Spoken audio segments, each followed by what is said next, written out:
Second મંથની મારી critical પ્રેગ્નન્સીનો સમય હતો ત્યારથી ડિવાઇન હોસ્પિટલ જોઈન કરી હતી અને મારું હમણાં જ રિસેન્ટલી 20-5 અને બેબી બોયને જન્મ આપ્યો છે, જે નોર્મલ ડિલિવરી સાથે થયો છે, જે બહુ જ સારું કહેવાય. કેમ કે જે પ્રમાણેની મારી વર્કિંગ સ્ટાઇલ છે, હું એકદમ ફૂલ ડે સિટિંગ જ જોબ હતી, તેમ છતાં બી નોર્મલ ડિલિવરી થઈ. અહીંયા સ્ટાફ એકદમ સપોર્ટિવ છે, પ્લસ અહીંયા આગળ અલગ અલગ એક્સરસાઇઝ બતાવવામાં આવે છે 9 મંથમાં, અને વીકેન્ડમાં બી સ્પેશિયલી એક્સરસાઇઝના ક્લાસીસ ક્લાસીસ ચાલે છે.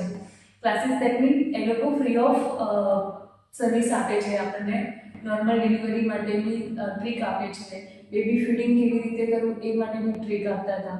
તો આ બધું જ મને બહુ જ બેનિફિશિયલ રહ્યું છે અને હું હાઈલી રિકમેન્ડ કરું છું ડિવાઇન હોસ્પિટલને. Especially thanks to Dr. Devang Patel sir and all the staff members. They are very supportive. Thank you.